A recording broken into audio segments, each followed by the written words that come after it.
Hello, it is I. Let's sort that screen out, shall we, for a start?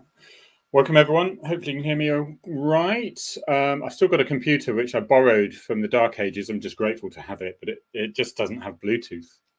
So I can't do ears or anything. And you say, well, what do I need it? It's that little comfort. So I can hear the playback of stuff I'm playing and things like that. I don't really need it, I guess, but it's weird when you just don't have any noises and things like that. So welcome. Good afternoon, Angela and Arthur Dog. He is here. Arthur Dog is I've not had him for 4 weeks. There he is. You all right, buddy? He's in holiday mode. Yeah, because my ex-wife and I share him. I said she could have the kids, but I want the dog. But she said, well, the kids are 23. Why would I want the kids? So, fair point, I guess. So we're sharing the dog. Mick, hey up, Yorkshire lad. And Stephanie Warren. This is like Bugs Bunny, isn't it? Has anyone got any birthday readouts? No one over? Today we're going to talk about something that's been in the news recently with the Stephen Watson, Chief Constable of Manchester Police. He's taken it over relatively recently from one of the worst performing forces, and it was in recovery mode, wasn't it? And now it's supposedly been marked as best improved force so far. And Stephen Watson is very much one of the old school, some people would say, but old school means let's bring it back to what we know works, and that is a little bit of smartness, discipline. I did think of wearing a tie and shirt today. And it's just to explain a few things with the uniforms, because people say, why do they have so much rubbish on the side of them? Why do the jackets open? Why don't they wear the hats all the time? And I have my own opinions. I know it's hard to believe, but I will have my own opinions on that.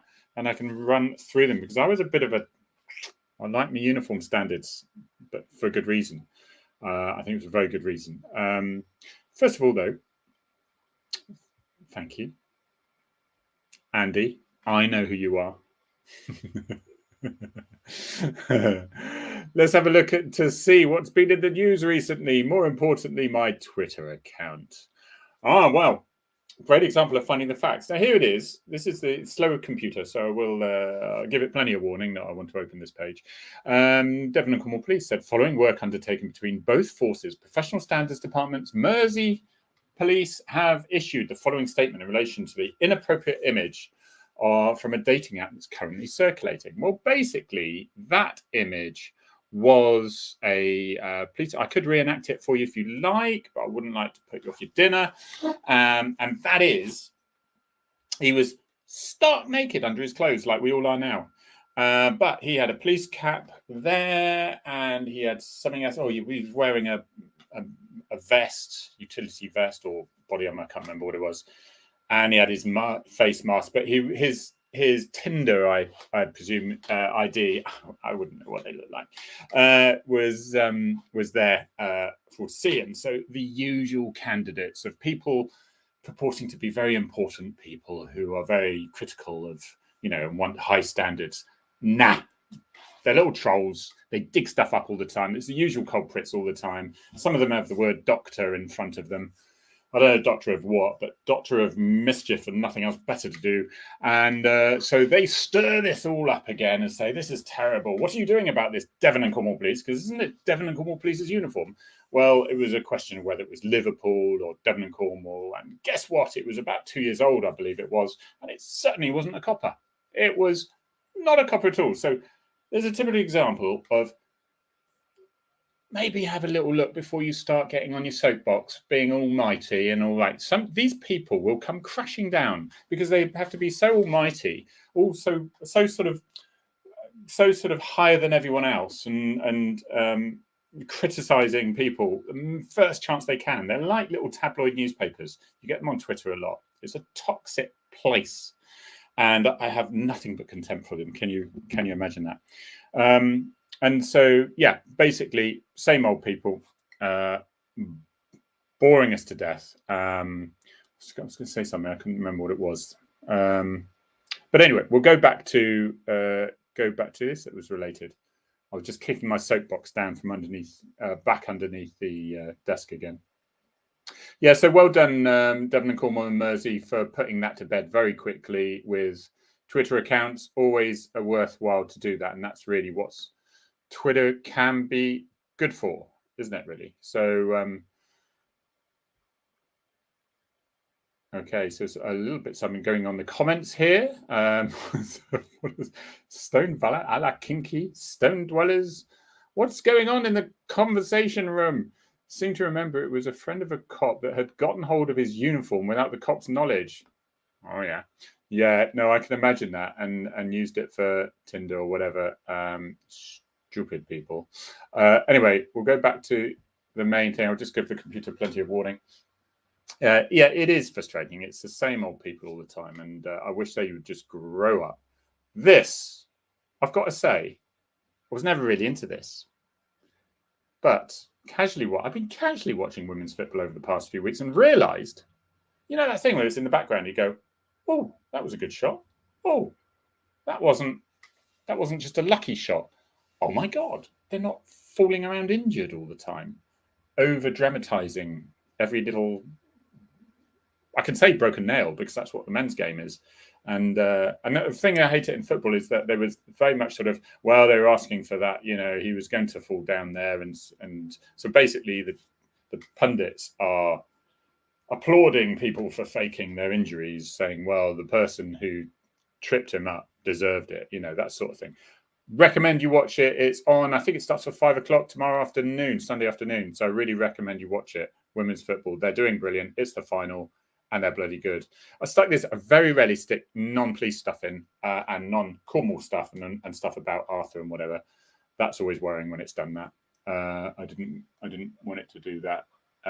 You know, when a computer does what the hell it likes, that's always worrying. But yeah, so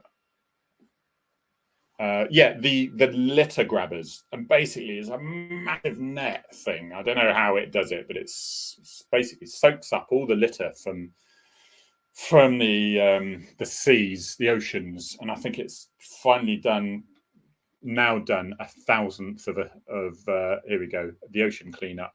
I wanted to stick it on there. It's just bloody phenomenal. You can see it being hauled up there. More than 100,000 kilograms of plastic. So it's 100 tons of plastic. Here, look at me. Removed from the Great Pacific Garbage Patch. The Great Pacific Garbage Patch is a very small part, but it's where is that where it's the lowest bit, maybe, where it all congregates. So it's done 1,000th of it, because 100 tons isn't very much, really, is it? But look at that. That's all cleaning out. This is the future, I think. This is the future. Anyway, less of that. Did you know that they did one... I didn't know, but this has been quite old now. They do one-way bulletproof glass. So in cop cars, they could have it bulletproof from ding, ding, ding, but you can shoot out of them back at them. I just thought it was amazing. Great work, by those nasty cops again. Boy with stop breathing had been electrocuted at home, saved by police. You always get some turnip, some cockwomble spangletwat or whatever they're called, who has to put a link to a cop being either arrested or sacked over something, and they just put that there saying, yeah, real heroes. And you think, I can't get angry at these stupid people. It's as if that's some sort of proof that all the police are just absolutely despicable people, because they found one thing. They used to drag the same old stuff from 25 years ago. And it's just boring. They're poor little individuals, because they used to be in darkened corners of bars where all the locals used to ignore them, but now they've got a voice, haven't they? Newquay. I'm back in Newquay again. Well, I was back in Newquay, but I've got my dog with me, so that's good. Constable Chaos, Cal Surprise. I won't go into this again before we go on to the uniform and stuff. But we did say advertising realistic expectations for police recruitment, please. And for God's sake, pay them more, because there is a huge issue with retaining of newly recruited police officers through whatever media that is, from Police Now, from IPPO-DIP, from the the degree processing and all that sort of thing. So whatever it is, some forces are losing 46% of newly recruited officers. So that's either an issue with saying, hey, look, we're brilliant. Ta-da, come and join us. And then they look and they say, it's not so brilliant after all, is it? Or I think it's more likely they're going in and they're being overwhelmed by the workload, especially if they have their own families. They're simply under the apprenticeship degree one, simply isn't enough time in the world to finish those numerous. They have to do the equivalent. In actual, I think it's that. Was it? I might be confusing this with the inspectors. No, the inspector's promotion, and so I would really probably say it's nothing much short of recruiting. To be promoted as an inspector, you've got to fill in the same amount of words of reports and basically thesis as my book, 85,000 words. Did I mention my book, The Cornish Scoop? Nice on a holiday. 4.6 out of 5. Went down from 4.7 out of 5. What the hell happened there? Can you get on the reviews and start banging that up again, please? Same as that, 4.6 out of 5. But these books, see how thick they are? That's what crap. I mean, knowledgeable information you need to write up in the police office to be an inspector. And I should think it's very much like that for the recruiting as well. Or, of course, it's because they get in and they can't afford to stay in after all. Because the pay is atrocious for the first 5 years. It is atrocious. 11 years ago, they were paid $2,500 more than they are today. 11 years ago. That's how the police are being treated at the moment. Right. Are you still with me? Now, Mick, you had to spoil the happy story, didn't you? You know, I've been watching the Ocean Conservation Namibia. I should have practiced that one first. They have seals caught in nets, fishing line, ropes, etc. Surprising how much rubbish is in the sea. Are you right? So are they catching them? You need to explain. Are they catching them in these nets? Because I think the whole point is to leave the little wildlife alone and just catch the plastic, because that would be a bit embarrassing, wouldn't it? Danger Strafe, thank you very much. Thank you. Appreciate it. Right. This one here. So I like him, Stephen Watson. I did know the previous chief constable. I liked him as well. I didn't know what his working process was like. He was very smart, I remember. He was good because he was actually at the Twitter Awards when I won it. So it was shook my hands to get the Twitter. So clearly a bad judge of character. But no. So this here is PC Taylor here. Who has just taken a bit from the Telegraph, because a lot of people can't actually, you have to pay to do terrible Telegraph stuff and all that. And so basically it was snippets from there. And he was saying that Manchester officers have been told to shave designer stubble and polish their boots as a back to basics approach to and approach boosts arrests. And it does boost arrests. Because of various ways that we can go into. He also says, if we look into this side of things, if my poor little borrowed computer can cope with it, it says, if you're a female officer, you tie your hair up. If you're a man, you've had a shave. You need to have a shave. You have to press your uniform. It says if you know how to. There must be a misprint, surely. If you don't know how to, you bloody well learn how to. But being ex-military, it is perfect. It just makes you look more professional. You'll demand more respect from people if you look the part. That was from Royal Marine officer. Right. My view on this. We're talking tattoos, hair. We're talking polished boots. We're talking fleeces, scrappy little fleeces. Have you seen some of those passing out parades when officers have got these baseball caps with a fleece that is moth?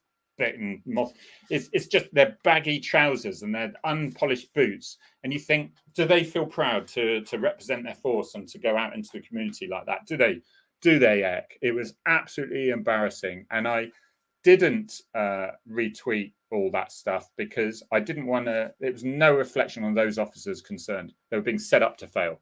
Hands in pockets, vests, open jackets. Why have they got open jackets? Well, some of these things are very necessary, and I'll tell you why in a minute. But generally, Brendan Brookshaw, who is a very good friend of mine, and he was head of our professional standards in Exeter, Devon and Cornwall Police, head of Devon and Cornwall Police professional standards, police complaints. When I was doing Twitter, I know, and I'm still his friend. He's a lovely guy. That's why he was fair. His PSD were fair as well. For me, obviously, what there is about the discipline, you know, the old crumbly old the station sergeant who would growl at you and make sure everything was right. It was like there was your casco had been out, but your truncheon and your pocket notebook, parade. That's how it was. It was standards, wasn't it? And now we're going to talk about black shirts and women's uniform. I can clear up women's uniform straight away. Women's uniform has never been designed for women. It is designed for men, but made smaller. And for some reason, they forgot that women have hips, and therefore they just make them really wide. And they look often like an absolute bag of stuff. And I really feel sorry for them.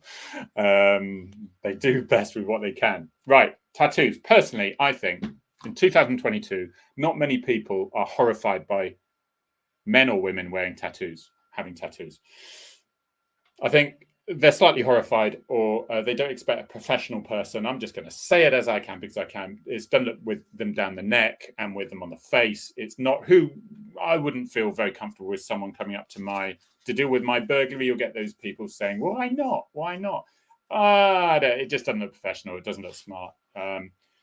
We have in Devon and Cornwall, we have an awful lot of, a lovely lot of Royal Marines and other military, Southwest based, and then they moved into the police. And I can honestly say they're some of the best recruits you could possibly get.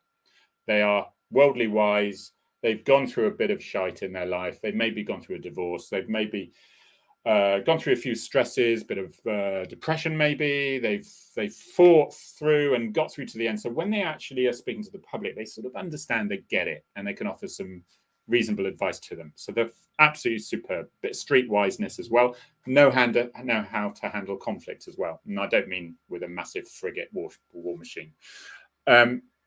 But really good. And of course, most of them will have tattoos on their arms and things like that. No issues at all.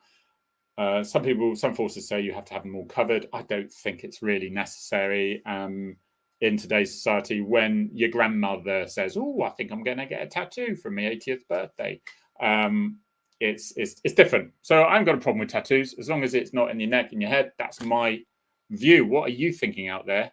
Back to white shirts and ties. Kieran, we'll go for that one. No, right. ARVs started this off. Armed response, because when I was on containment, there was two things that gave us away.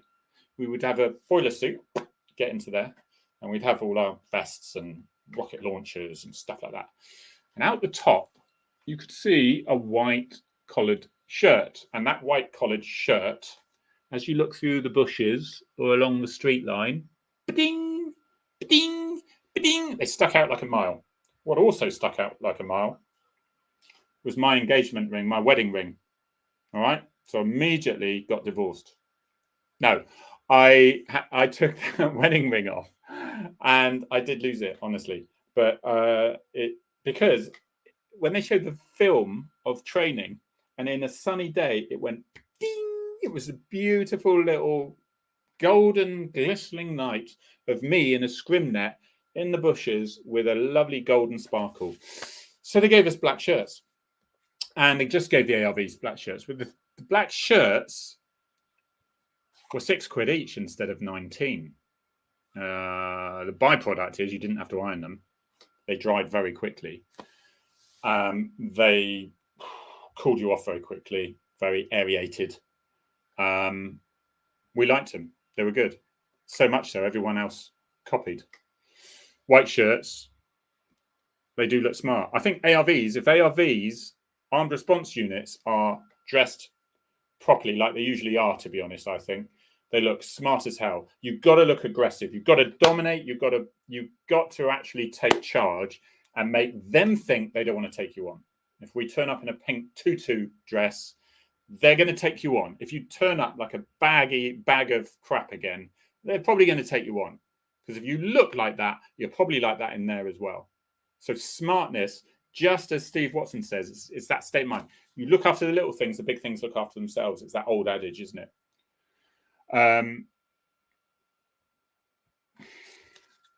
It is shocking. Now, why does this happen?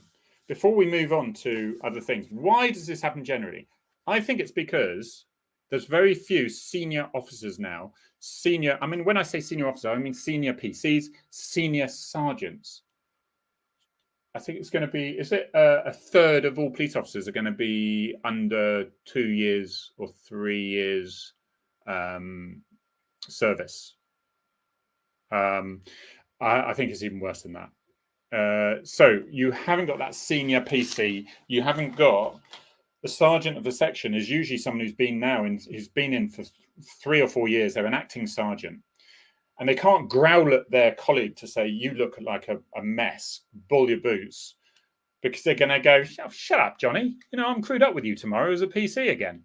It doesn't work, and that's why when people became acting sergeants, they used to move sections. They used to get a PC from another section to come in, so they were a bit of a stranger, and you didn't have that sort of camaraderie. That doesn't happen so much now, because people say, "Oh, I don't want to be an acting sergeant if you're going to change my shifts. I'm settled to a early, late night, and now you're going to go. I've got to change, and my wife works these shifts, and we've got child cover and all this, and so I can't move on to that shift, and therefore it's easier just to acting sergeant them within that section."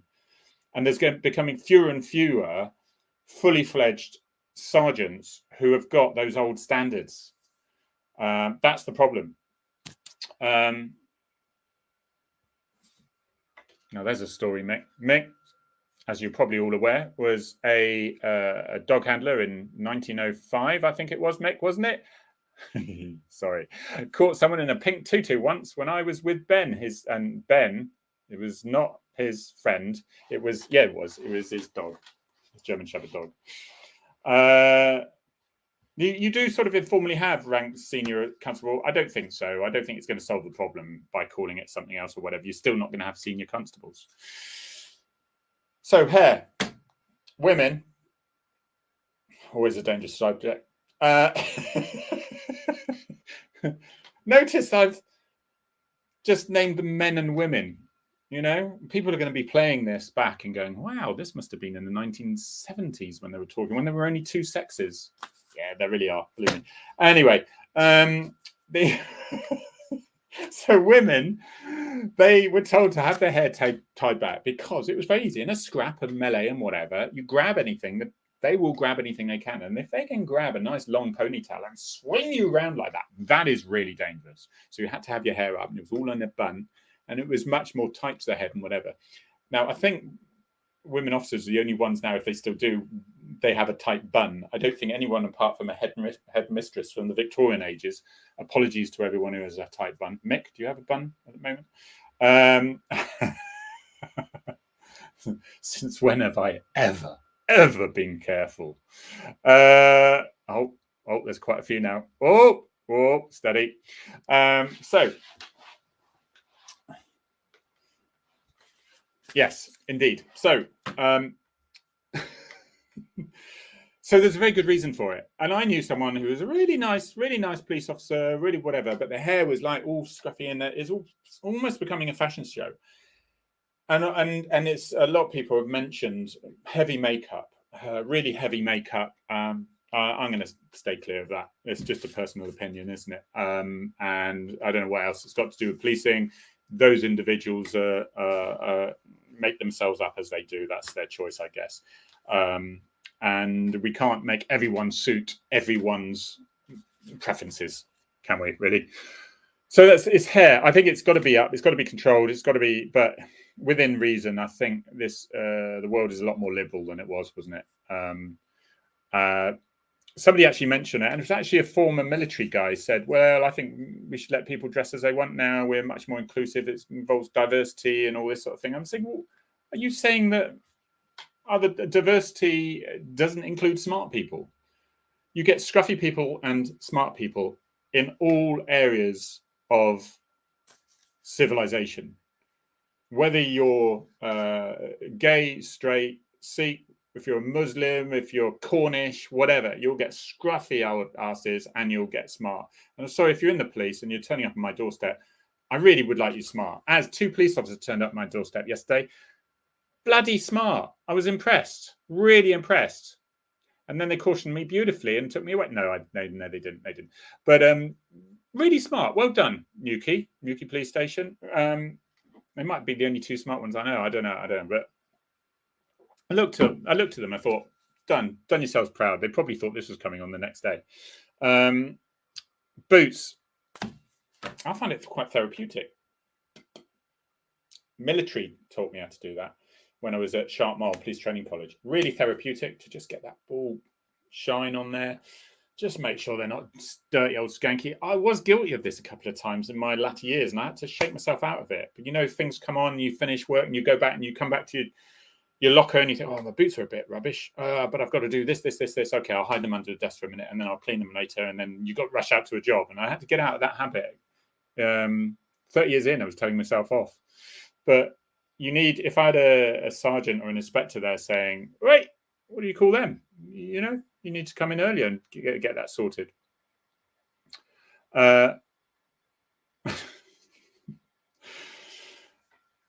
It does have to start at training school, but it also needs to continue in with somebody monitoring your supervisor, accepting minimum standards. And I'll tell you, before we go on to hands in pockets, Mike Brown worked with on traffic, armed response and traffic dual rolled in Devon and Cornwall, and we did a little bit of a test. It was a completely our own test. There was no scientific background towards it, but we thought we'd give it a go. So we stopped traffic that had been speeding or whatever, and we dealt with them in the usual way, and we brought them back the car, and we dealt with them, blah, blah, blah. And we approached the car, and we approached several in a row with our hats on, with our white caps on. Oh, so is there any reason why you've been speeding? And it was, basically, now this is the thing, I would always say, good afternoon, sir. The reason we've stopped you is because you were speeding. Have you got a driving license with you? Because if you say, do you know why we've stopped you? They'll say, no. And then you go, it's because you were speeding or you weren't wearing your seatbelt. Yes, I was. And then you get into that. If you tell them why you've been speeding because you're sure of it, they don't tend to argue so much. They go, oh yeah, fair point. And it gets over that hurdle. Little hint for officers just starting out. It's just a really useful thing to do. Oh, sir, the reason I stopped you because you were speeding. Have you got a driving license with you, please? Blah, blah, blah. Bring them back. And they tended to be like, yes, officer. Yeah, no, officer. Thank you, officer. 3 bags full, officer. Whereas then we went with the cap off and we just go, excuse me, sir, blah, blah, blah. And it was like, yeah, all right, mate. Yeah, no worries, mate. Sir's turned into mate, sir, mate. It's that authority. You're speaking to the uniform. You're talking to the Devon and Cornwall police. Without the hat, you're talking to Harry. And Harry's all right. He's quite laid back. He's all right. That's the difference. And that's the difference with smartness, with just that little bit of discipline. There's nothing wrong with discipline. Just finished 19 weeks training and got a dress inspection at least once, sometimes twice a week. Thank you, Ben. Benenitz. So I don't know what your name is, but useful. It's glad to know it's there. Some people, when the PCCs came in, they got rid of parades for passing outs. They didn't think it was relevant in the modern world. Get these people out. Show them the door. Get them out of here. Because it was a lovely occasion for people to actually celebrate, look smart. This is where we all come together. This is basically our minds are all in one place. We're working as a team. We are now part of a massive team. And we are presenting here looking absolutely brilliant. Some people are TikToking, right leg forward, right arm forward. They never get used to it. Stuart Cavan turned out to be superintendent in the end, but he could never march for the sake of it. He's retired now. Lovely man. But it was, and on my parade, it was like, right, Tanguy, decision time, Tanguy. And they looked down my creases like, which crease are you going to follow? And that was my thing. But it was that instilled that discipline, and it made you think. Yeah, it made you stand tall. And I'll tell you now, when I was single crewed, a lot of the time because of my role as armed response with the farms tactics advice, pursuit tactics advice, and all that sort of thing. So it meant I didn't really want to drag someone else with me a lot. And then the PCs would crew up, and of course the one sergeant who's single crew was there was only one sergeant in the section, so I would be the oddball. I quite like that. But if I was smart, if I had that lovely little quiff, if I was smart, standing tall, clean kit, bald boots, I could just park up in an absolute melee in the street, stride across the street in confidence, and people stopped. They didn't think, oh, there's someone we can take on. They thought, there's someone we don't want to try it on with because he looks like he knows what he's doing, even though I probably actually didn't. It was mostly bravado, but it got me through it. Andrew, good boy. Well done. No, Mick, no, wrong with a bit of discipline. And I think it's really important that Mr. Watson is clearly a man not to shy away from and be worried about what people are saying. If you want me to sort the force out, let me sort it. Because the problem why a lot of these a lot of these places, like police forces and like other sort of, well, let's stick to police forces, is why some fail is because they have been a victim and their bosses who some of them get promoted very quickly and some of them join the police not to be on the front line, which isn't a problem as long as that's not all of them. And I've got a problem with direct entry, but if you've only got direct entry and then you have no understanding what it's like on the front line, then you just get people running to the whim of the latest fad that some extremist ideas of that year come into it, and then we've all got to call people hamsters, because they want to be hamsters, and therefore they are hamsters, and therefore we've got to call people hamsters, and now we're going to have a hamster liaison group. It's let's keep things in proportion. We've got to keep everyone, so even the hamster people feel as though they belong, but let's keep things in proportionality, because if there's only 0.04% of our society who believe they're hamsters, why are we actually bothering? So that's really where people have gone wrong. They've become politicians, some of the bosses, and these poor frontline officers are dragged along with the latest fad. Just kick that soapbox in there again. Hang on a minute. It is amazing how I made 30 years, isn't it? Right. Hands in pockets. Hate it. Do not. I don't want to see that. I do not want to see that. Don't bloody do it. It's lazy, shoddy. It looks rubbish. What I used to do, so VIP, excuse me, Arthur. Oh, you're looking really cute, buddy. VIP, I do a Prince Charles thing. I would just be standing there like that. And I used to do that in the policing as well. Just hold it like that. He plays with his handcuffs, with his cuffs, and so it would be like that. That's where, because otherwise you stand around, you think, what do I do with my hands? You don't know what to do with them, right? You're standing on the street and you're going, I don't know, where do they go? It's really difficult when you're out, and then you're feeling very conscious because people are actually looking at you, and they're looking at you, and then you think. So I would often do this. Now I haven't got a big problem with this. I haven't. Some people don't like that, but in the sleeve of the vest. But you wouldn't find me talking to someone unless it was a little old lady, but I would always talk to them like that. That's called left posture. Your left leg is in front. And before you write in and say it's right in, like Blue Peter, before you tell me that it's my right leg, it's the screen could be wrong, right? But it's left leg forward, and it's your casual chat, and it's like, yeah, no problem, yeah, just calm down a minute. It's like that, but your hands are up here, so you're ready to do this, and you're ready to do that, and you're also ready to do that. And how many officers have I seen talking to someone who's a little bit leery, like that? Bang! They're going down, and their hands are caught in here, or their hands are caught in their pockets, and they're being hit like that. And I said, yeah, but Sarge, it's just I was trying to keep it light because he was quite keen. Don't ever, ever give someone the benefit of the doubt. Do not ever. You will not make it through your career. Display over. Thank you very much. Proper stance. Thank you. Scrunched up face defense. Is it? Is it? Hands in pockets or tucked behind the body armor, also known as the scrunched up face defense. I don't know. Is it really?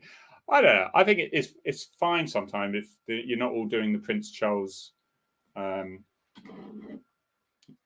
sort of stance. Right, Arthur Dog, you insist I'm in the room, and then you sit on with me to your back to me. I know. Right. So basically, I'll just bring him. Here he is. There you are, people. There is Arthur. You all right, buddy? Now, everyone should have one of these for therapy. And I'll just put him back. There we are. Put him back to his natural habitat. There we go, soldier. There we are. Back to his natural habitat. Should never disturb them. They can strike out. So, open jackets. What about open jackets? Well, practical problem. Unless you bought a tent and you look like a sack of shite again, it won't actually zip up a lot of the time. And if it does zip up, you know those things where you get people like that? You know, it's not a good look, is it? So actually, casually open. And most importantly, they can get to the stuff. They can get to the pepper spray, quick cuffs, Casco, biro, mobile phone, radio, all that stuff. Yeah, marmalade sandwiches, all that stuff. No, that's under the hat. That's fine. Only at gas mark 5, I hear. Anything from that, other than lower than that, is fine. Never underestimate a terrier. Yeah, I mean that one though. You can constantly underestimate him. He's fine. The most aggressive thing he does is actually lift his eyelid. See, just abuse. Abuse. Crayons, you're right though. Crayons. That goes with the marmalade sandwiches under the hat. So that is it on open jackets. Brenda Brookshaw, I was referring to earlier that I didn't actually get to the point with. PSD boss. Now she trains and with the police degree in Plymouth University. Lovely man. And actually uses my book very kindly as well. But anyway, he said something about, basically it's all about self-confidence. If it gives you self-confidence, smartness, discipline, gives you high quality decision-making. And it's so true, because if you've got that sort of, let's see if I can find it here. If you have that, oh, sorry, seasickness. If you do have that sort of smartness, you feel like you can take on the world. And it gives you that confidence, but it also gives you the confidence to make those clear-cut decisions. And people are more likely to follow them as well if they think you look as if you're up to it. Yeah, he goes. Brendan said, pride in yourself. Your team, your job is vital for self-confidence. And therefore, high-quality decision-making. A smart appearance is the outward expression of that inner discipline. Humans heuristically access each other based on appearance, smartness, and professionalism. And if you want to know what heuristically is, or if I'm the only person who wasn't too sure, is basically it means first impressions that are sort of based on some sort of truth through one way or another, but it is not wholeheartedly accurate. So if you look smart, it doesn't mean you know what you're doing, but generally a lot of the time it actually does. I think that is what it is. Someone can they can actually correct me if I think I'm wrong. So ladies and gents, I think that's it. I think I'm done. I think I'm done shouting at the world. It's rubbish weather today. I've been down the beach 4 times in 4 days, 20 minutes down from mum's house, which is here. I keep her in the prison cells. This is like you can see the dungeons here. This is where I keep my mother. She's 87 now, so she doesn't care. Just keep her locked up behind a big metal door. She's fine. Lots of pizzas under the door. Oh, I've got to feed the girl, have I? Speak of mum. Okay, I'll do that.